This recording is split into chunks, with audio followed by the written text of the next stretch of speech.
Olivia's POV. Pagmulat ko ng aking mga mata ay nagtaka ako kung bakit nasa loob ako ng ospital. Bakit tila wala akong maalala sa mga nangyari? Naaksidente ba ako kaya narito ako sa ospital? Pero bakit hindi ko maalala ang pangyayari? Maya-maya ay nabungaran ko ang pagpasok ni Nadio at Tito Sandro na parehong biglang napalapit sa akin nang makita nila akong gising na. Olivia, bakit ka bumangon? Kakagising mo pa lang kaya hindi ka pa maaaring bumangon. Nag-aalalang kausap sa akin ni Tito Sandro. Bakit ako narito sa ospital, Tito Sandro? Naaksidente ba ako? Bakit parang binugbog ang katawan ko? Agad kong tanong rito. Nagtaka ako nang magkatinginan ng dalawa. Mukhang may mali yata sa sinabi ko. Wala ka bang maalala sa mga nangyari, Olivia? Kung bakit ka naaksidente at na-ospital? Nag-aalalang tanong naman ni Dio. Mabilis akong umiling. Wala. Ano bang nangyari sa akin? Bakit wala akong maalala sa mga nangyari? Huwag ka munang kikilos dyan, Olivia, at tatawagin ko lang ang doktor. Ani Tito Sandro at nagmamadali na itong lumabas sa silid. Wala ka talagang maalala kahit na isang pangyayari bago ka na-aksidente? Tanong pa ni Dio na tila sinisigurado kung totoo ba talaga na wala akong maalala. Pumikit ako at pilit kong inaalala ang mga eksena bago ako na-aksidente. Pero tulad kanina ay sumakit lang ang aking ulo. Huwag mong pilitin ang sarili mong alalahanin ng lahat, Olivia. Baka lalo pang makasama sa kalusugan mo. I'm sure hindi magtatagal ay babalik din ang mga nakalimutan mong alaala. Awat nito sa akin na makita nitong nasasaktan ako. Ano ba talaga nangyari sa akin, Dio? At saka, bakit ako na-aksidente? Kahit ba si Gabriel Villatore ay hindi mo maalala? Biglang kumunot ang noo ko sa narinig. Gabriel Villatore? Yung playboy na anak ng tatakbong vice president ngayong darating na eleksyon? Ano namang koneksyon ko sa playboy na yon? At ang Gabriel na ito ang numero 1 playboy sa bansa. Pero teka, bakit nandito rin ito sa ospital? Hindi kaya magkasama kami na maaksidente ako?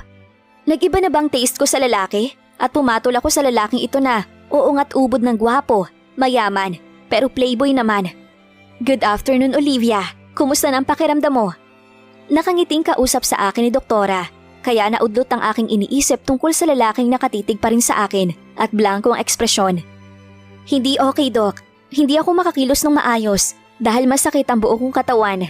Nakadagdag pa tong bagay na nakakabit sa leeg ko. At saka masakit din po ang ulo ko. Ngunit ang mas malala po ay wala akong maalala sa mga nangyari sa akin bago ako na-aksidente. Mahabang paliwanag ko sa doktor. Mabuti na yung alam nito ang lahat ng nararamdaman ko para hindi na ako magtaka at magtanong pa kung bakit ganito ang nararamdaman ko. Nilapitan ako ng doktor at sinuri at maya-maya lang ay muli niya akong kinausap.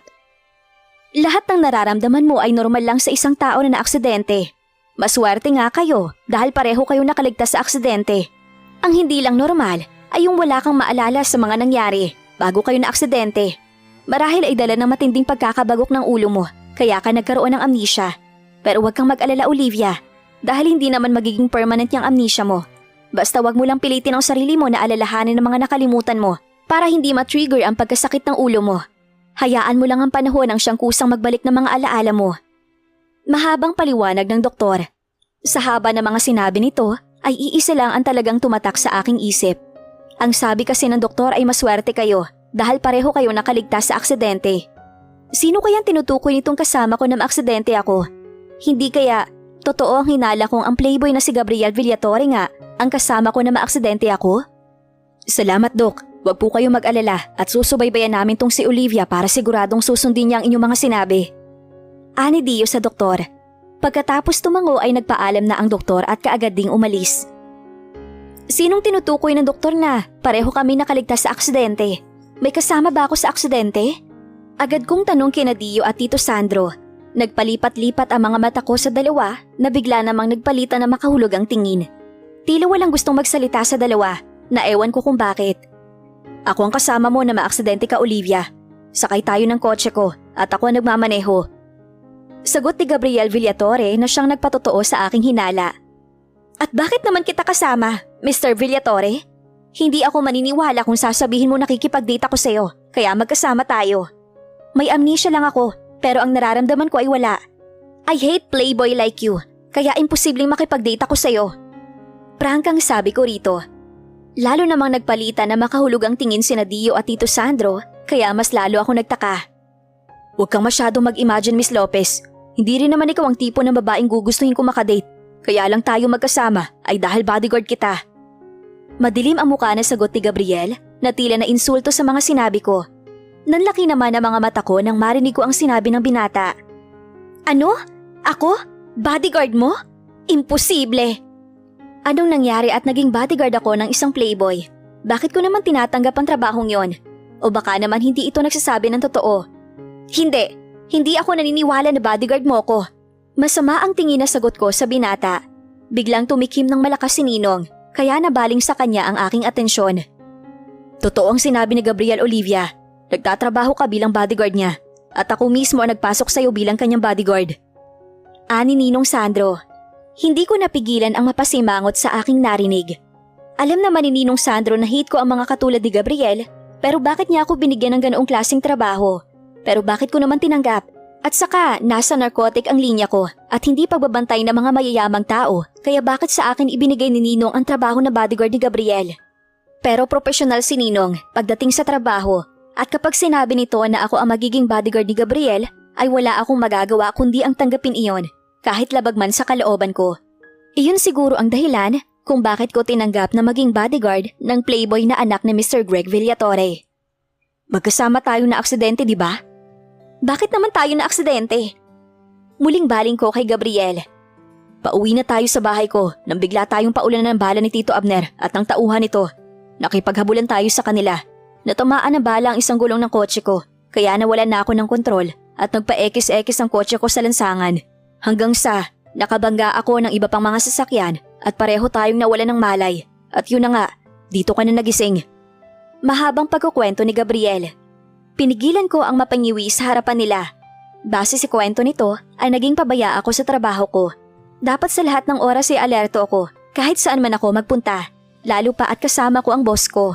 Ngunit hindi naman siguro magsisinungaling si Gabriel, lalo pa at kaharap nito si Ninong.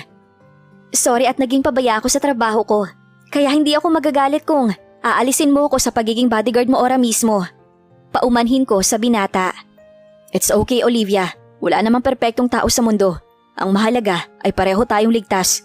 At saka, nagagawa mo naman ng maayos ang trabaho mo, kaya hindi na kailangan pang alisin kita bilang bodyguard ko. Mabilis na sagot ni Gabriel. Pagka-discharge mo rito ay magpahinga ka muna, Olivia. Saka ka na bumalik sa trabaho kapag talagang magaling na mga sugat mo. Okay. Lihim na lang akong napabuntong hininga. Wala akong maalala kung paano ako makitungo sa binata bilang bodyguard nito. Pero kung ang pagbabasehan ko ay ang aking ugali, ay tiyak na hindi maganda ang pakikitungo ko sa kanya. Bahala na. Sasadyain ko magtagal bago ako bumalik sa trabaho at baka sakaling mainip ito at kumuha na lang ng panibagong bodyguard. Aalis na ako, Sir Sandro, Dio. Kailangan ko pang magpatingin sa doktor. Paalam ni Gabriel sa dalawa. Pagkatapos ay ako naman ang sinuryapan nito at tinanguan. Hindi ko alam kung imahinasyon ko lang ba ang nakita ng aking mga mata. Pero tila nakita ko na may dumaang lungkot sa mga mata nito habang nakatingin sa akin. Nang tumalikod ito ay nasundan ko na lang siya ng tingin. Napakunot ang noo ko nang makita ko na paika-ika itong maglakad. Dahil din ba sa nangyaring aksidente kaya hindi ito maayos na nakakalakad? Hindi ko napigilang tanong sa dalawang lalaking naiwan sa loob ng aking silid. At saka, sino ba ang tinutukoy niyang Tito Abner? Tama ka, Olivia, dahil nga sa aksidente kaya hindi maayos ang paglalakad ni Gabriel. Pero huwag kang mag-alala dahil hindi naman permanente ang pagkakapilay niya. Ang tungkol naman kay Abner Juco ay malalaman mo rin sa mga susunod na araw. Sa ngayon ay magpahinga ka muna ng mabuti para gumaling ka agad. Pero isa lang ang gusto kong tandaan mo tungkol kay Abner. Kalaban natin siya dahil masama siyang tao. Mahabang paliwanag ni Dio. O siya, huwag ka na muna mag-isip ngayon, Olivia. Ipahinga mo muna ang isip mo para mabilis na bumalik ang mga alaala mo. Bili naman sa akin ni Ninong. Iiwan na muna kita. Babalik na ako sa opisina dahil may mga kailangan pa akong asikasuhin. Si Dio na lang muna ang bahala sa lahat ng mga pangangailangan mo dito sa ospital. Dadalawin na lang kita sa susunod na araw. Pagkatapos kong tumango ay naglakad na palabas ng pintuan si Ninong. Totoo ba talaga mga sinabi kanina ni Gabriel, Dio? O baka may kulang pa sa mga sinabi niya sa akin? Ngayong dalawa lang kami na nandito sa loob ay pwede ko na siyang kulitin. Never pa kasing nagsinungaling sa akin si Dio. Kaya kung ano man ang sasabihin nito ay paniniwalaan ko. Oo, totoo mga sinabi ni Gabriel sa'yo. Tila may pag-aalinlangan na sagot ni Dio. Pagkatapos ay bigla na lang itong nagpaalam sa akin na may aasikasuhin daw sa labas. Pakiramdam ko ay may malaki o marami ang kulang sa mga sinabi ni Gabriel sa akin kanina. At akala ko ay malalaman ko kung ano iyon kay Dio. Ngunit nadismaya lang ako nang bigla itong magpaalam na para bang sadyang umiiwas ito sa mga katanungan ko. Di bale na, kapag bumalik na ako sa trabaho ko, ay isa-isa ko ring malalaman ang lahat. Sa ngayon, dapat kong sundin ang payo nila na magpahinga ako ng mabuti para mabilis ako makarecover. Dio's POV. Napabuga ako ng malakas na hangin pagkalabas ko sa pintuan ng silid ni Olivia. Talagang malakas ang pakiramdam nito na tila may kulang sa mga ikinuwento ni Gabriel na dahilan ng pagkakaaksidente nila. Mabuti na lang at mataktika ako nakapagpaalam. Hindi kasi ako sigurado kung kaya ko magsinungaling kay Olivia. Kanina nang sabihin ni Gabriel na bodyguard niya si Olivia ay papabulaanan ko sana ang kanyang sinabi. Pero lihim akong kinalabit ni Sir Sandro at isinenyas nito sa akin na wag kong ituloy ang anumang binabala kong gawin. Gusto ko sanang sabihin kay Olivia na nagsisinungaling si Gabriel, na naging bodyguard siya nito dati, pero ngayon ay hindi na. Gusto ko sanang gamitin ang pagkakataong ito para burahin sa isip at puso ng dalaga ang nararamdaman nito kay Gabriel, para ako naman na makapasok sa puso niya. Pero mabuti na lang at pinigilan ako ni Sir Sandro na magsalita, dahil alam ko na kapag bumalik ang mga alaala niya at malaman niyang ako ang nagsinungaling para sa pansarili kong hangarin, ay tiyak na hindi niya ako mapapatawad. At ayokong mangyari na magkaroon kami ng hindi magandang pagkakaunawaan. Alam kong mahal ni Olivia si Gabriel. At ngayon ko naman na siguro na mahal din ang huli ang dalaga. Kaya nitong isugal ang sariling buhay, mailigtas lang si Olivia na kaya ko rin namang gawin. Masaya na ako sa kaalamang nakatagpo ng lalaking tunay na nagmamahal kay Olivia at hindi siya lolokohin.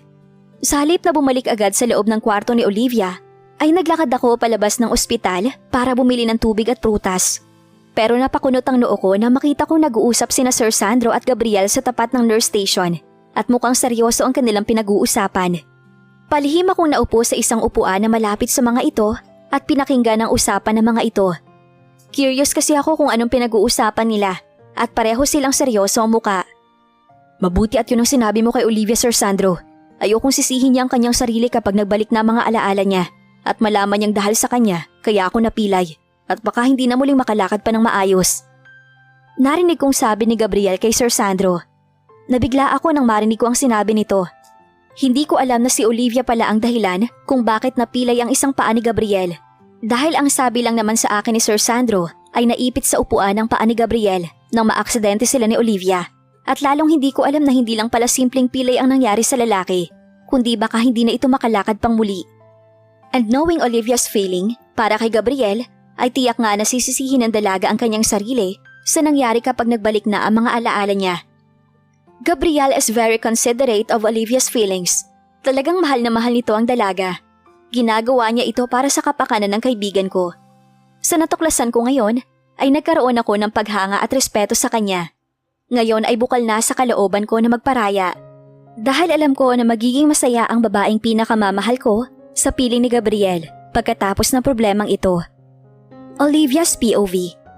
Pagkatapos kong ma-discharge sa ospital, ay halos isang buwan din ako nagpagaling sa bahay ko. Ayoko po sanang bumalik sa trabaho dahil ayoko maging bodyguard ni Gabriel. Ngunit magaling na ako kaya wala na akong maisip na dahilan para wag pumasok. Ipinadala na rin sa akin ni Ninong Sandro ang mga detalye tungkol kay Gabriel at sa mga taong nakapaligid rito, maging ang mga pinaghihinalaan nilang tao na nagtatangka umano sa buhay ng binata, para kahit paano ay hindi ako mahirapan. Saka ko nalaman ang tungkol kay Mr. Juco at kung ano ang kaugnayan nito kay Gabriel. Nakakulong na pala ang taong yon. Mabuti na lang at nahuli na ito para naman mabigyan ng hustisya ang nangyari sa akin. Minsan ay dadalawin ko siya sa kulungan. Nasa files din ang details ng ex-girlfriend ng binata na si Chloe. Wala yatang nakalimutan na details na hindi na ibigay sa akin si Ninong. Wala na akong choice kundi ang bumalik sa pagiging bodyguard. Kaya ngayong araw ay narito ako sa tapat ng bahay ni Gabriel at naghihintay na pabuksan ang gate.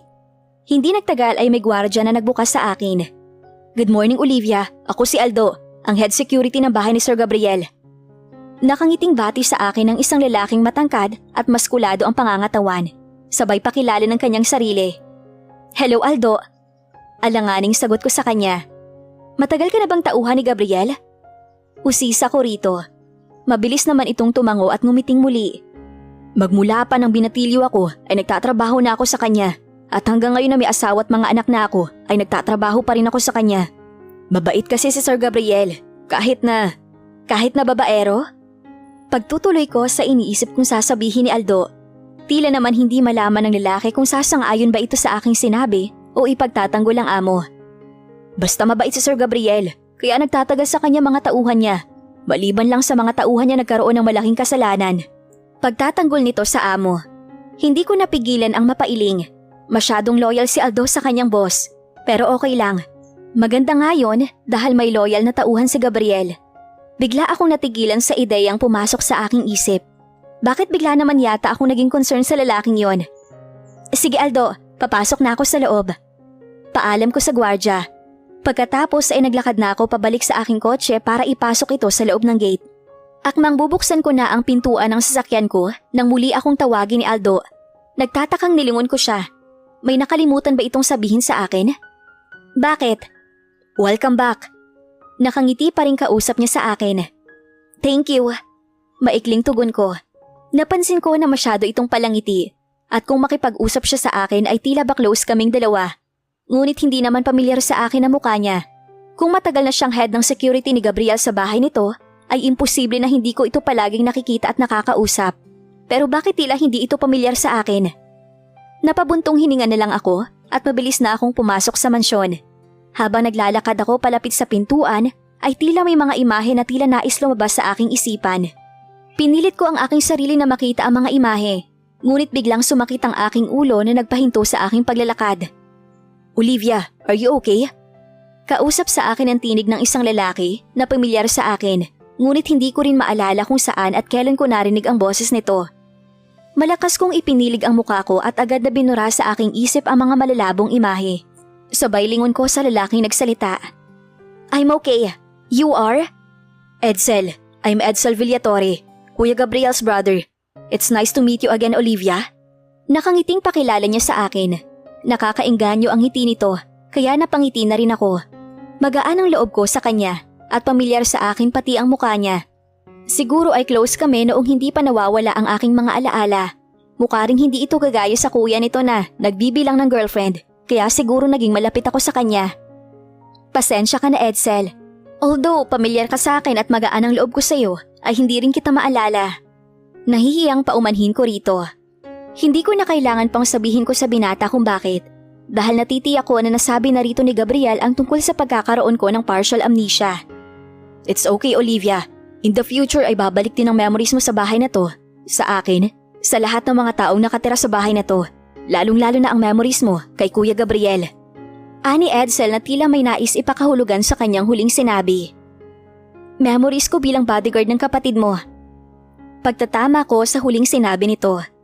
Yeah, you're right. Tila napipilitang sang-ayon niya sa akin. Halika na, pumasok ka na sa loob dahil kanina ka pa hinihintay ng kuya ko. Magkasabay kami naglakad palapit sa pintuan at ito pa ang nagbukas para sa akin.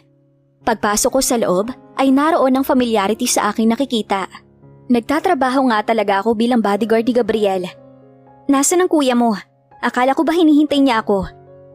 Ani ako rito. Nasa kwarto si kuya dahil may session siya ngayon ng kanyang physical therapist. Just like you, stay in din ang PT ni kuya.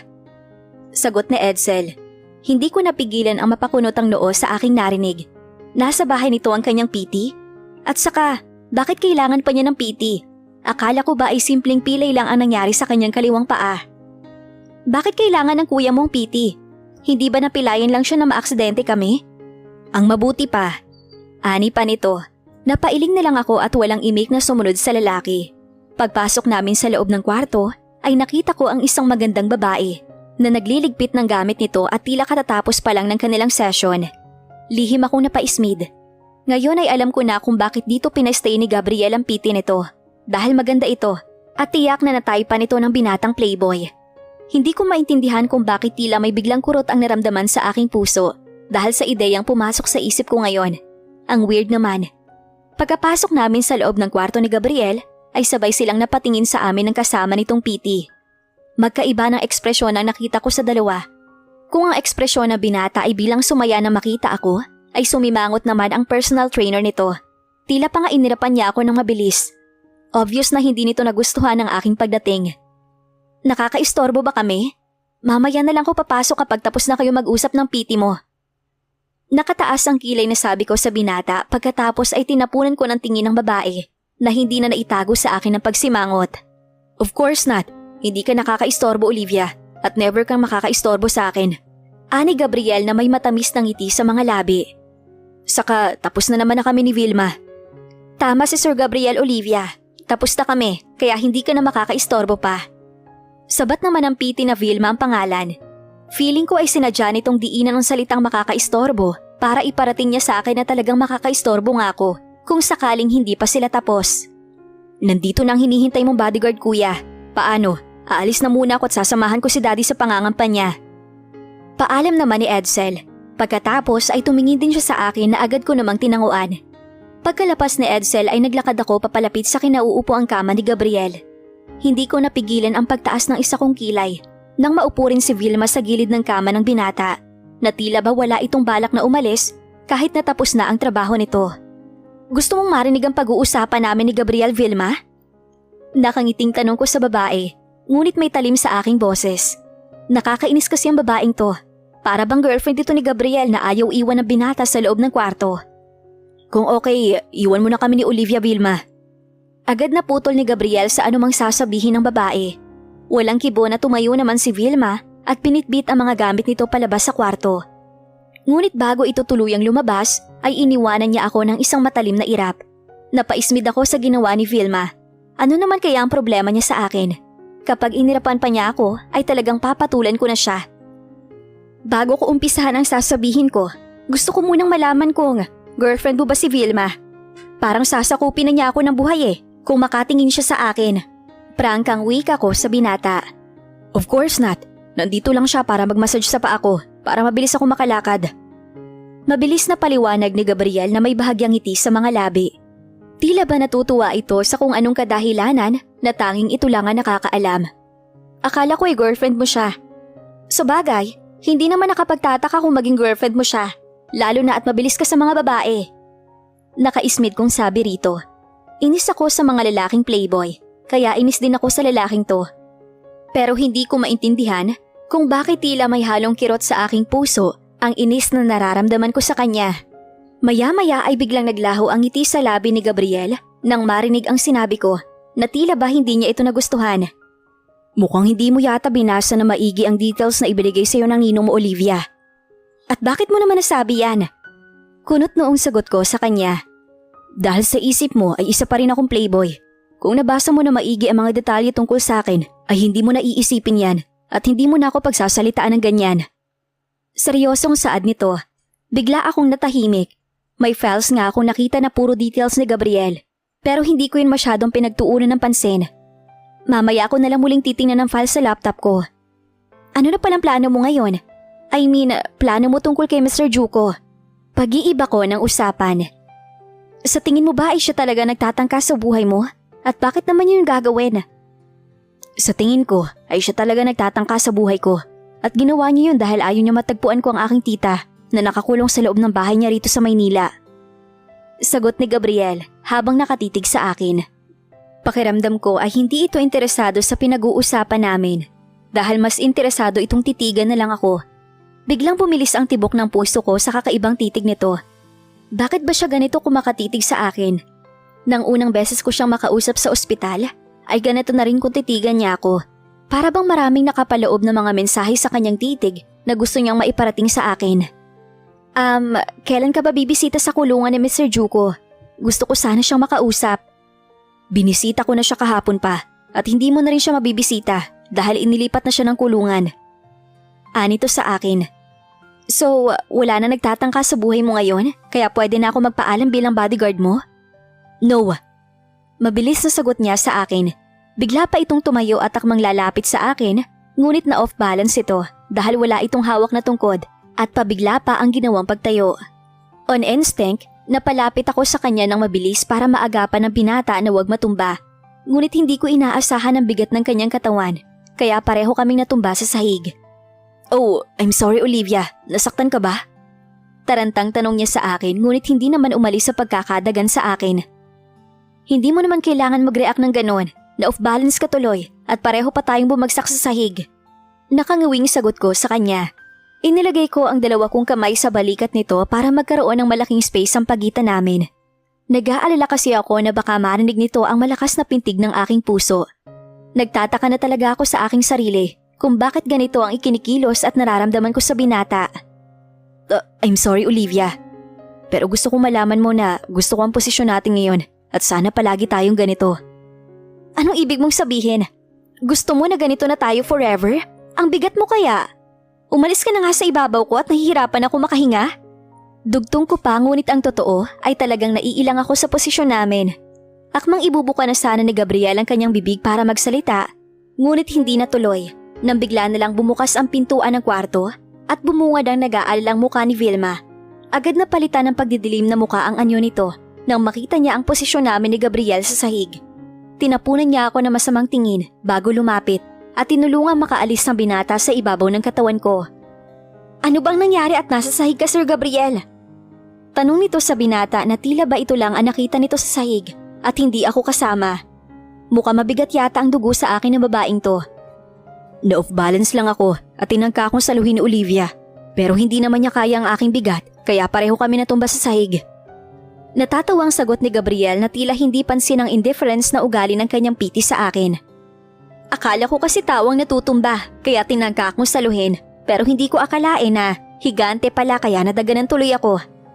Pabirong sagot ko sa kanya habang tumatayo ako at tinaayos na nagusot kong damit. Ngunit tagli rin ako natigilan sa aking naging sagot. Nakikipagbiroan ako sa binata na tila ba sanay na akong kausapin siya sa ganoong tono. Ang dami ko talagang napapansin ng mga pagbabago ng aking ugali at pakikitungo sa taong playboy. Hindi kaya binago ako ni Gabriel habang nagtatrabaho ako sa kanya?